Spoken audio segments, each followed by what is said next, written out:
Salut chers téléspectateurs. Dans les 5 continents du monde, il existe de nombreux pays présentant de nombreuses caractéristiques géographiques et démographiques différentes.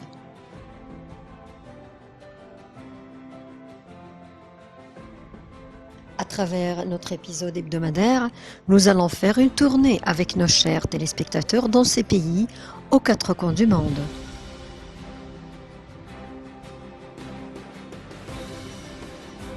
Dans chaque épisode, nous allons parler d'un pays pour connaître sa géographie, ses richesses naturelles, les activités économiques représentées dans les domaines de l'industrie, de l'agriculture, des mines et du tourisme.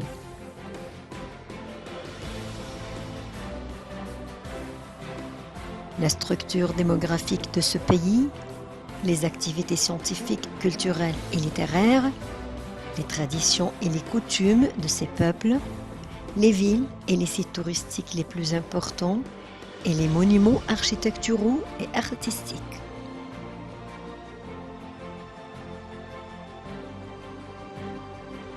Au cours de ces tournées, nous allons avoir un aperçu sur la coopération politique, économique, scientifique et technologique entre ces pays et l'Égypte.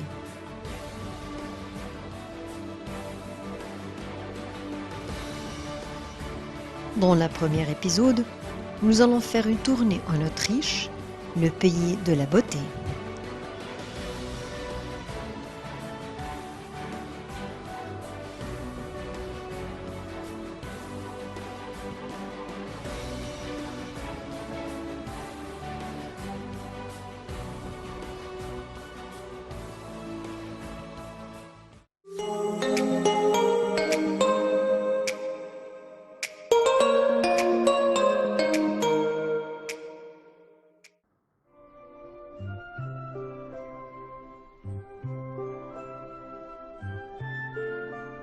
À environ 1500 mètres se trouvent les fosses contenant quelques 8000 statues de soldats.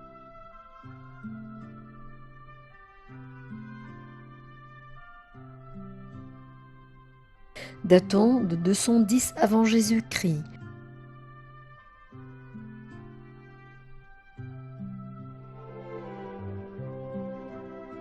Statues qui ont quasiment tout un visage différencié et de cheveux en terre cuite.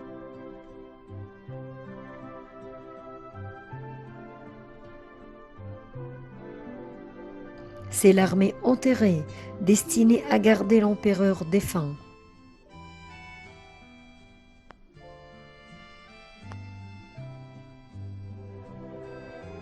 Ces statues furent cuites dans des fours à une chaleur d'environ 900 degrés centigrades.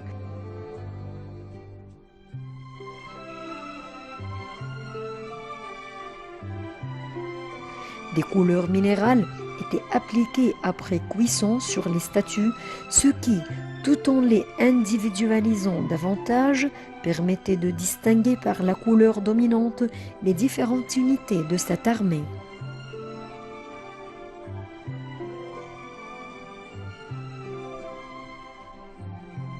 En 1914, à l'occasion d'une expédition archéologique, Victor Ségalen avait livré une description détaillée de l'aspect extérieur du tombeau.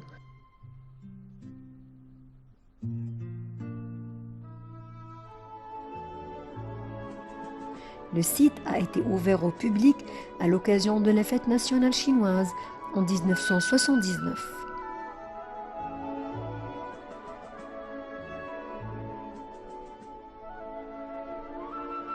L'édification de la nécropole a nécessité 36 ans d'ouvrage, avec une main-d'œuvre de quelques 700 000 personnes.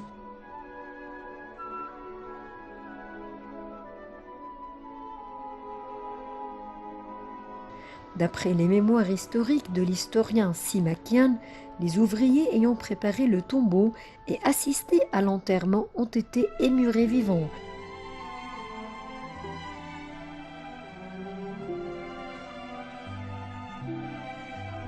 Dans le mausolée à la fin de la cérémonie, afin que les secrets de sa construction ne soient pas divulgués.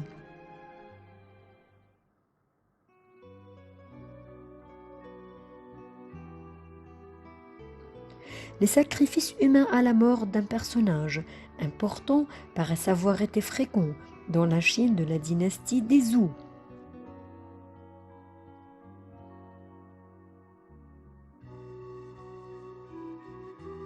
Certaines fosses continuent d'ailleurs de nombreuses dépouilles.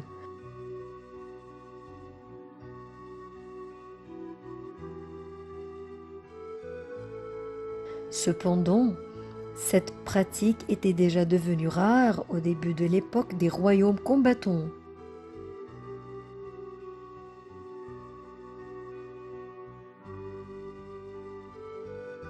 La tombe du marquis Yi de Zing, mort vers 433 avant notre ère, avec ses restes de 21 jeunes femmes, était une exception pour des personnages autres que les plus hauts dignitaires dans l'art culturel de la dynastie des Zhou.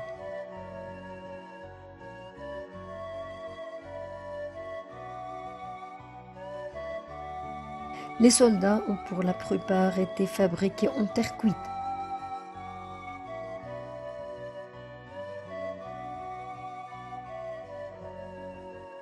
Dans des ateliers, les différentes parties, tête, bras, jambes, torse, armes, furent produites séparément puis assemblées.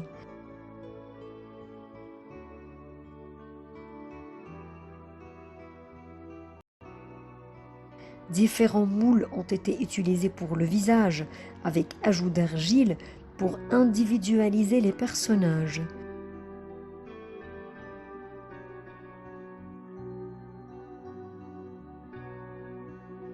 Une fois terminés, les soldats ont été disposés en ordre militaire dans les fosses, selon le rang et la tâche.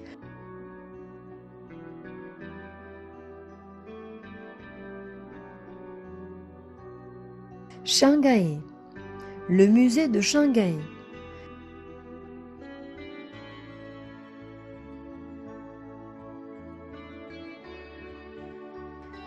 C'est un musée d'art chinois ancien situé à Puxi, sur la place du Peuple dans le district de Hongpu.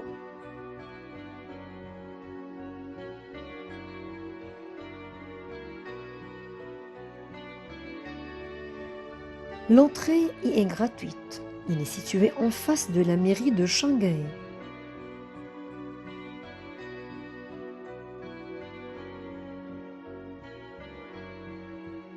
En 1949, la collection originale du Palais-Musée de Pékin fut divisée en deux, le personnel du musée aussi.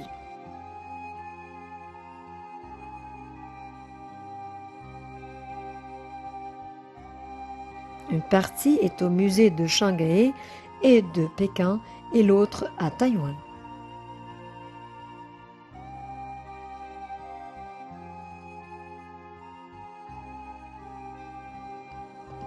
Situé au sud de la place du Peuple, le musée de Shanghai est un grand musée de l'art antique chinois à l'échelle nationale.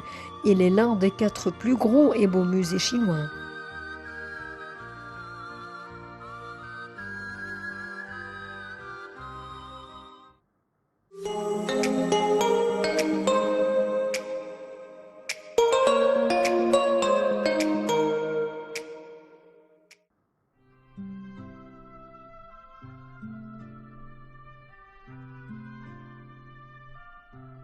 Le musée est réputé pour la richesse et la délicatesse de ses collections.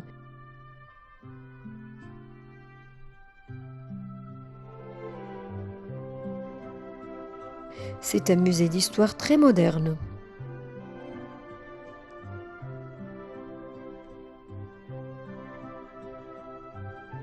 La culture chinoise est le résultat de la fusion et de la collaboration de nombreuses nationalités.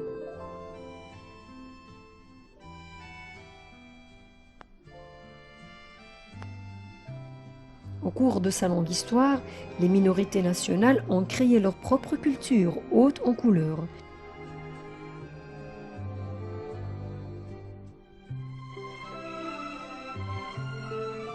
Des vêtements au textile, produits de métal, sculptures, poterie, lacs et produits en bambou.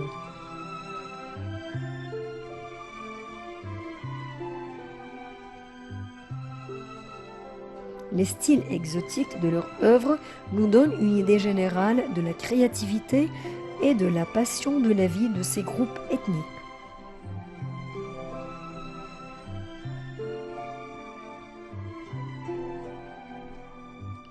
Les différentes salles dévoilent l'histoire de la Chine au travers des bronzes antiques.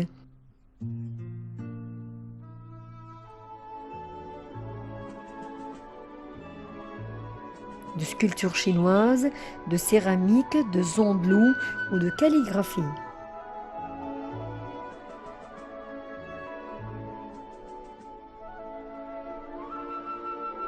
Des objets historiques sont aussi exposés, pièces de monnaie, vêtements, mobilier, sceaux, peintures. La collection d'anciens céramiques est un trésor.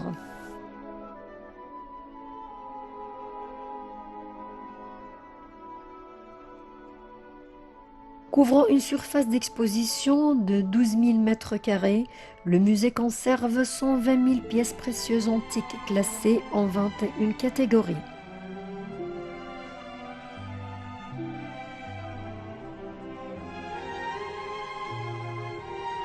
Vu de loin, le bâtiment du musée s'apparente à un ustensile en bronze chinois.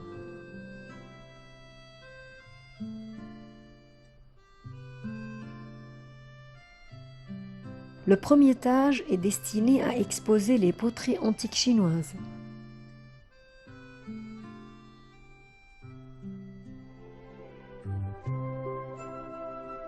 Parmi plus de 500 pièces, on retrouve des œuvres de différentes dynasties.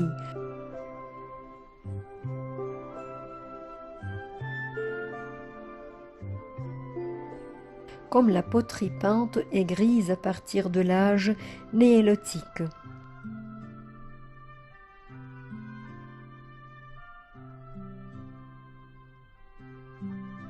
Des céladons primitifs, des États de Shangzhou et d'autres.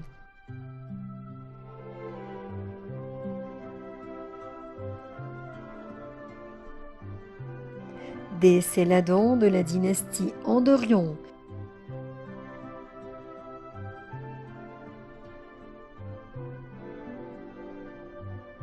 De la célèbre poterie émaillée tricolore de la dynastie Tang, de la porcelaine peinte, de la chanson Yin Iliwa et les œuvres brillantes de Jinzhang et de Jiangxi.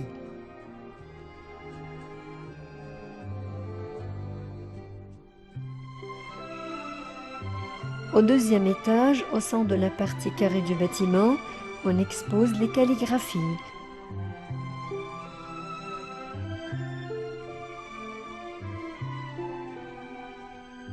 Les peintures traditionnelles chinoises et les sceaux impériaux des empereurs de toutes les dynasties.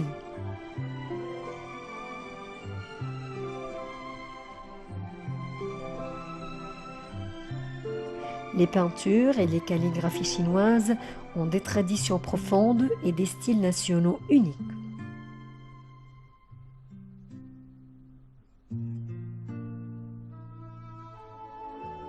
Au troisième étage, au sein de la partie ronde du bâtiment, on retrouve les pièces de monnaie de toutes les dynasties.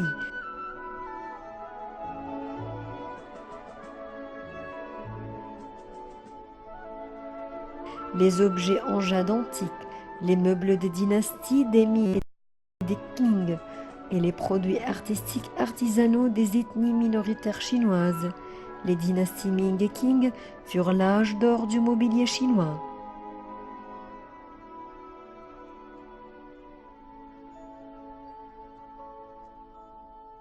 La galerie présente une résidence jardin de l'époque.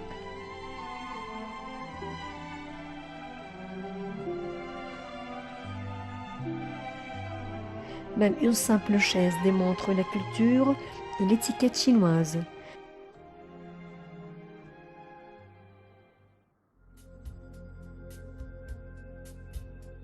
La Chine est l'un des premiers pays à utiliser la monnaie.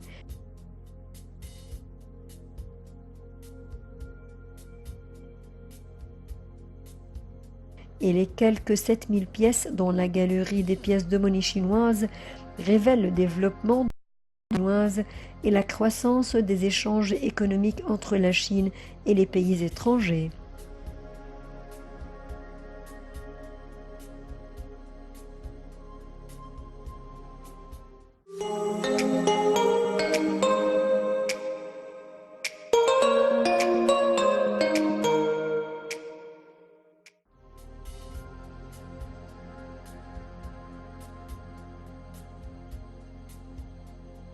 Hong Kong. Le port Victoria de Hong Kong est situé en bordure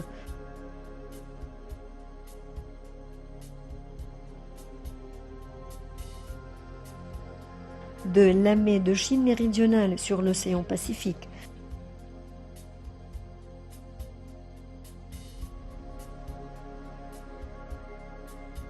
Il s'agit de l'un des plus importants ports de commerce et de voyageurs dans le monde.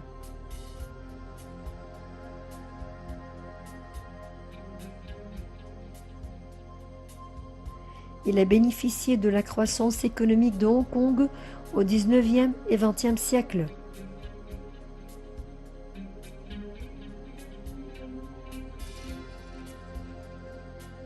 Lorsque le territoire était colonie britannique.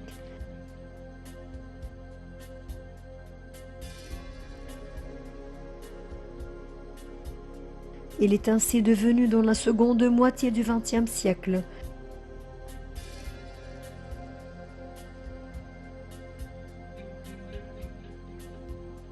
l'un des trois principaux ports mondiaux de commerce.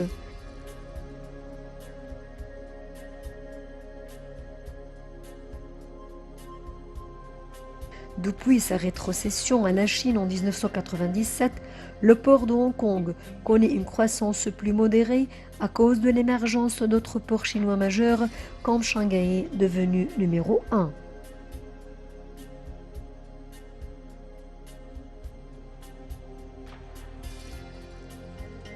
Il s'agit d'un des 4 dragons asiatiques au nouveau pays industrialisé.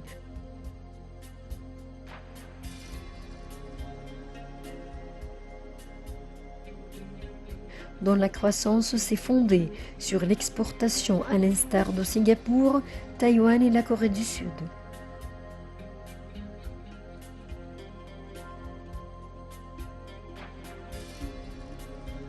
Le port Victoria se distingue à la fois par la beauté naturelle du site qui lui sert d'écrin et par l'architecture exceptionnelle des édifices auxquels il est adossé.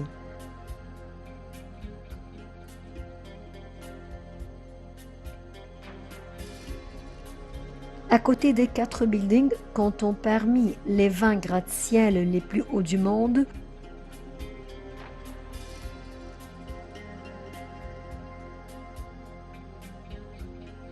se concentrent dans un petit périmètre d'autres gratte-ciel à peine moins élevés.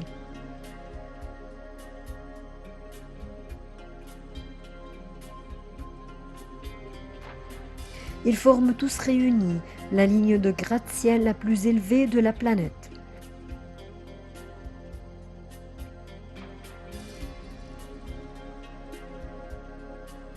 Le spectacle son et lumière qui les illumine quasiment tous les soirs, jouant au passage avec les nuages et parant les vagues agitant les eaux du port de belles couleurs, est lui aussi unique en son genre.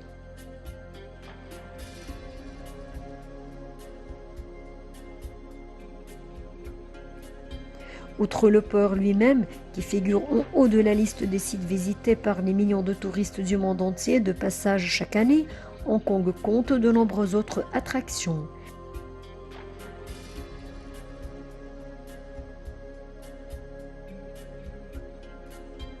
Des gros musées, des parcs publics libres d'accès, des zoos et des parcs d'attractions.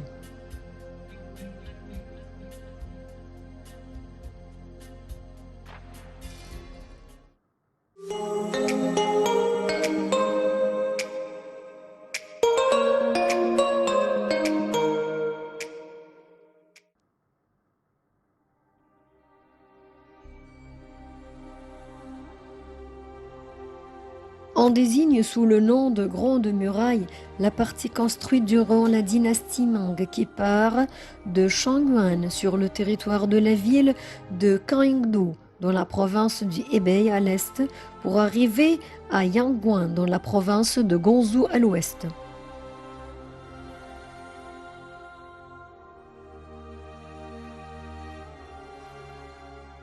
Sa longueur varie selon les sources.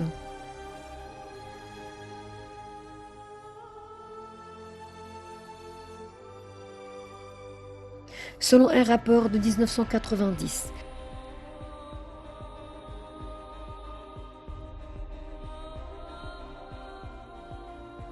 la longueur totale des murs serait de 6259 km².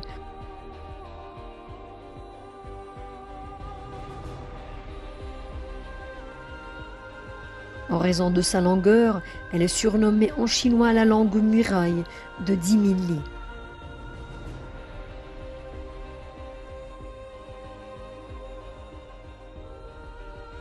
Le li étant une ancienne unité de longueur chinoise de 10 000, symbolisant l'infini en chinois.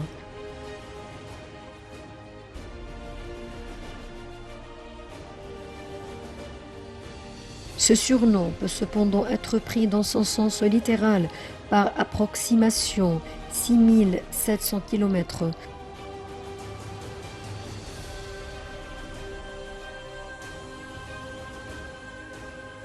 Faisant 11 632 lits dans sa valeur généralement considérée de 576 mètres.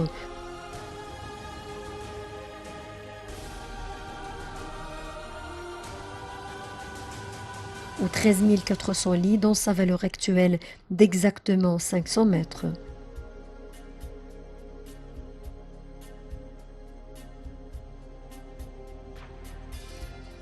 En moyenne, la muraille mesure 6 à 7 mètres de hauteur et 4 à 5 mètres de largeur.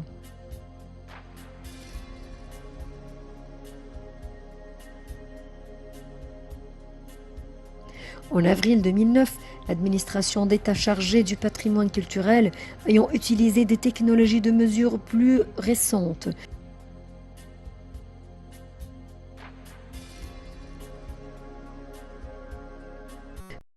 revise cette mesure et déclare une longueur de 8 851 km,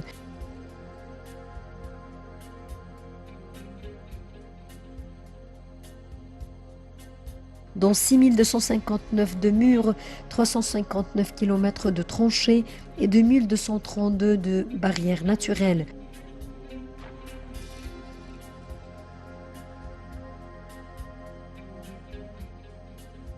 Telles des montagnes ou des rivières.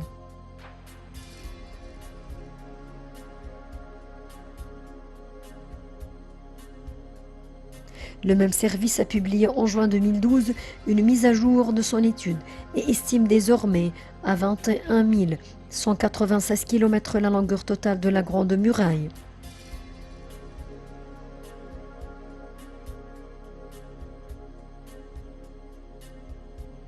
Cette nouvelle estimation prend en compte des parties actuellement détruites.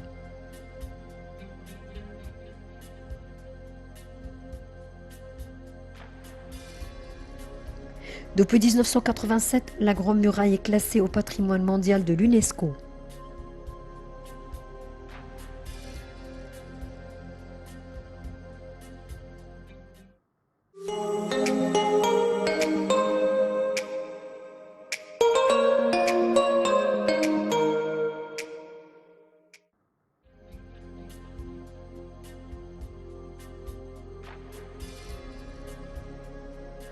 L'art chinois recouvre l'ensemble des arts de la culture chinoise dans le monde chinois et la diaspora.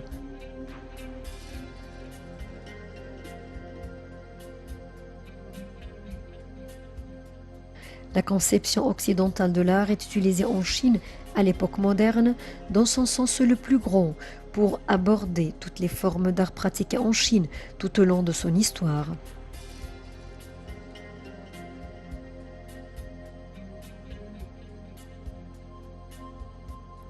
L'histoire de l'art chinois, le déroulement chronologique, l'analyse des transformations de l'art, tout pratique actuelle.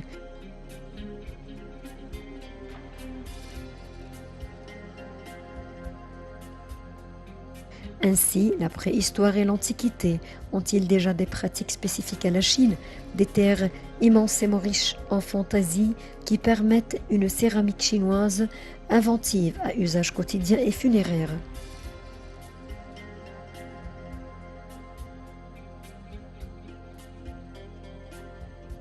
Les plus anciens textes chinois font allusion à la musique rituelle, à l'utilisation d'instruments en bronze et en pierre, était encore important à l'époque de Confucius.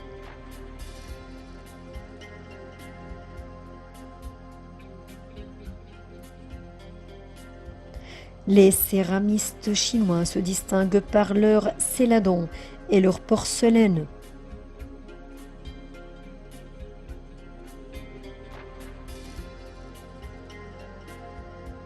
qui est une invention chinoise.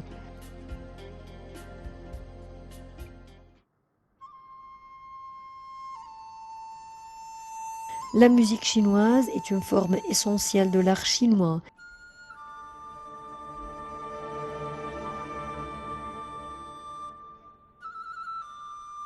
Très ancienne et très variée.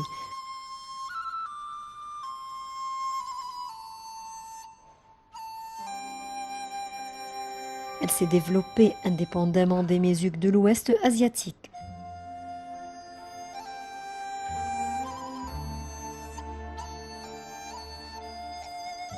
En raison de l'ampleur du territoire, les musiques chinoises englobent des types de musique régionales très variés.